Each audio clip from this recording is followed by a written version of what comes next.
नमस्कार साथियों, पर्वत पैगाम डिजिटल न्यूज में आप सभी का स्वागत है। इस कड़कती ठंड में हम इस वक्त टिहरी कोटी कॉलोनी में मौजूद हैं और हमारे साथ इस वक्त मौजूद हैं नई टिहरी नगर पालिका अध्यक्ष श्री मोहन सिंह रावत जी। सर, बहुत बहुत स्वागत है आपका। सर्वप्रथम मैं सभी जनमानस को नववर्ष की हार्दिक बधाई और शुभकामनाएं देता हूं और साथ में पर्वत पैगाम इनको भी धन्यवाद देता हूं कि ये आज इस टिहरी झील की जो नववर्ष की कवरिंग है, जहाँ पर लोक संस्कृति के कार्यक्रम हो रहे हैं, उन्हें कैप्चर करने आए हैं, तो मैं इनके लिए इनको धन्यवाद देता हूँ और बधाई देता हूँ। आप इन लोक सांस्कृतिक कार्यक्रमों में सबसे पहले पहुंच जाते हैं और नई टिहरी से आप सीधे कोटी कॉलोनी में पहुंचे। आज क्या कुछ कहना चाहेंगे आप लोक सांस्कृतिक कार्यक्रम को लेकर? देखिए, ये जो टिहरी लेक व्यू पॉइंट है, ये अपने आप में एक बहुत बड़ा पर्यटक स्थल है और पर्यटकों के लिए यहाँ पर बहुत सारी अपार संभावनाएं हैं। निश्चित तौर पर आज जो टिहरी झील बोटिंग पॉइंट है कि जो सदस्यों के द्वारा ये एक लोक संस्कृति कार्यक्रम नववर्ष के समापन पर रखा गया है, ये अपने आप में बहुत ही प्रशंसनीय है और मैं इन सबको बधाई देता हूं। और इसी टिहरी लेक व्यू पॉइंट से मैं समस्त टिहरी वासियों को, नगरवासियों को बधाई एवं शुभकामनाएं देता हूं। इस तरह के कार्यक्रम टिहरी शहर में होते रहने चाहिए, जिससे टिहरी शहर में जो यहाँ का स्थानीय व्यक्ति है, पर्यटक है, सभी से जुड़े हैं। और मैं आज इस शुभ अवसर पर समस्त लोगों से आह्वान करना चाहूँगा, आप भी आएँ और टिहरी झील में यहाँ का आनंद लें। यहाँ का जो यहाँ पर लोगों के पास सुविधाएं हैं, खेल सुविधाएं हैं, बोटिंग सुविधाएं हैं, इनका आनंद लें और टिहरी झील को बढ़ावा दें। इस तरह के लोक सांस्कृतिक जो कार्यक्रम होते हैं, आम जनमानस के जीवन में क्या प्रभाव पड़ता है, क्या बदलाव आते हैं ऐसे लोक सांस्कृतिक कार्यक्रमों से? देखिए, इस तरह के लोक सांस्कृतिक कार्यक्रम जो होते हैं वो कहीं ना कहीं हमें हमारी संस्कृति सभ्यता से रूबरू कराते हैं और सबसे बड़ी बात है, हम सबको एक दूसरे के मिलने का मौका देते हैं और एक दूसरे को से जब देखिए, अगर आज ये कार्यक्रम नहीं होता तो शायद मैं भी यहाँ पर नहीं आता। ऐसे बहुत सारे लोग हैं जो सिर्फ इस कार्यक्रम की उत्सुकता में किशन महिपाल जी यहाँ पर आ रहे हैं, उनकी उत्सुकता में आए हैं और मैं समझता हूँ कि भी बहुत सारे लोग आने वाले हैं। तो जब हम आएंगे तो एक दूसरे मिलेंगे, जुलेंगे, हमारा स्नेह बढ़ेगा और हमारी संस्कृति और सभ्यता दोनों बढ़ेगी। लोगों को आकर्षित कर रही है टिहरी लेक। आगे कुछ साल में कहाँ देखना चाह रहे हैं आप इस चीज़ को? देखिए, टिहरी लेक में बहुत ही अपार संभावनाएं हैं। इसमें जो टिहरी झील है, रोजगार से लेकर पर्यटन से लेकर बहुत ज़्यादा संभावनाएं हैं।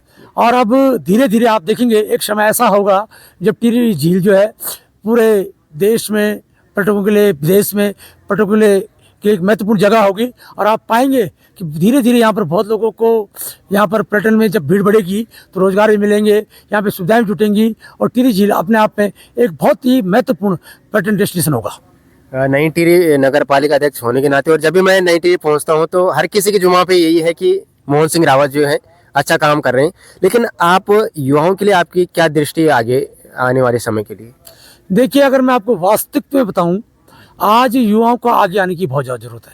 सबसे बड़ी बात है, युवाओं को सिर्फ ना आगे आना है बल्कि बदलाव करने हैं। सबसे बड़ी बात है, युवाओं को एक नज़ीर बनना है।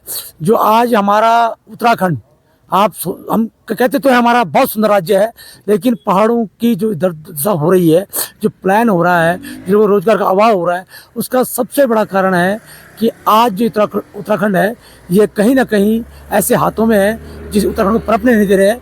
अब हम युवाओं की जिम्मेदारी है, हम अपनी ईमानदारी से, अपनी कार्यप्रणाली से और लोगों का विश्वास जीतें और इस उत्तराखंड को आगे बढ़ाएं। आदर्श गांव बनाने को लेकर आपके क्या विचार है और क्या कुछ कहना चाहेंगे? आपकी जिस तरह से तेजी से परिवर्तन भी हो रहा है, कुछ नए युवा भी आगे आ रहे हैं आदर्श गांवों को लेकर। देखिए, महात्मा गांधी कहते थे कि 70% 75% भारत गांव में बसता है और आज जरूरत आ गई है हर गांव को एक आदर्श गांव के रूप में स्थापित किया जाए। हर गांव में सुविधाएं हो जो नगरों में है, शहरों में है। तो निश्चित तौर पर सरकार को इस पर ध्यान देना होगा कि उन शहरों को, जो शहर पहले से ही बहुत विकसित हैं उनको, और जो गांव पहले से बहुत विकसित हैं उनको स्मार्ट न बना के उन गांव को जो, और उन नगरों को जो पीछे हैं, जो विकसित नहीं है, उनको स्मार्ट बनाया जाए तो निश्चित तौर पर सरकार की बड़ी उपलब्धि होगी और इससे जनता को बड़ा लाभ मिलेगा। आखिरी सवाल रहेगा मेरा, मैं हर किसी से ये सवाल करता हूँ आखिरी में कि नशे को लेकर के, कि आदर्श गांव बनाने की हम बात करते हैं, शहरों को चमकाने की हम बात करते हैं, लेकिन जो युवा नशे की तरफ आगे बढ़ रहे हैं वो युवा कैसे नशे को छोड़ करके कुछ अच्छी दिशा में आगे बढ़े? आप क्या सजेशन देना चाहेंगे उन युवाओं को, क्योंकि आपको सबसे ज़्यादा युवा ही फॉलो करते हैं? देखिए, समाज में मैं तो ये मानना कि नशा होना नहीं चाहिए और बहुत ज़्यादा बेरोजगारी बढ़ने से, बहुत ज़्यादा सांस्कृतिक कार्यक्रम घटने से, बहुत ज़्यादा स्पोर्ट्स घटने से कहीं न कहीं युवा आज विचलित है और युवा अन्य दिशाओं में भ्रमण कर रहा है, उसमें एक नशा भी है। मैं आपने अगर महसूस किया होगा, मैं हमेशा इसका पक्षधर हूँ कि सांस्कृतिक कार्यक्रम होते रहें, स्पोर्ट्स होता रहे, युवा उनसे जुड़ता रहे और लोगों को रोजगार स्वरोजगार के माध्यम से लोग बिजी रहे, तो निश्चित तौर पर नशे का प्रकोप अपने आप घटेगा। और मैं क्योंकि आपने आखिरी सवाल पूछा है, तो बस यही इस प्रदेश की उन्नति की, प्रगति की, इस देश की उन्नति की, प्रगति की, इस टिहरी नगर की उन्नति की, प्रगति की मैं आज नववर्ष के अवसर में कामना करता हूँ। मैं सभी लोगों को नववर्ष की हार्दिक बधाई एवं शुभकामनाएं प्रदान करता हूं। साथ ही साथ मैं नववर्ष पर सबको सुख समृद्धि मिले, सबको सफलता मिले और सब में नई ऊर्जा भरे, ऐसी कामना करता हूं। नया वर्ष सबको नए अवसर प्रदान करे, नया वर्ष सब में एक सकारात्मक बदलाव लाए और नया वर्ष ऊर्जावान हो, हमारे लिए कामयाबी का एक बड़ा अवसर हो। इन्हीं कामनाओं के साथ पुनः टिहरी वासियों को, नगर वासियों को, सबको नववर्ष की हार्दिक बधाई और शुभकामनाएं देता हूँ। बहुत बहुत धन्यवाद। Thank you. हमारे साथ बात कर रहे थे अब तक नई टिहरी नगर पालिका अध्यक्ष सरल स्वभाव के धनी श्री मोहन सिंह रावत जी। बहुत बहुत धन्यवाद आप सभी लोगों का ये वीडियो देखने के लिए। ऐसी ही तमाम वीडियो देखने के लिए पर्वत पैगाम चैनल को सब्सक्राइब करें और पेज को फॉलो करें।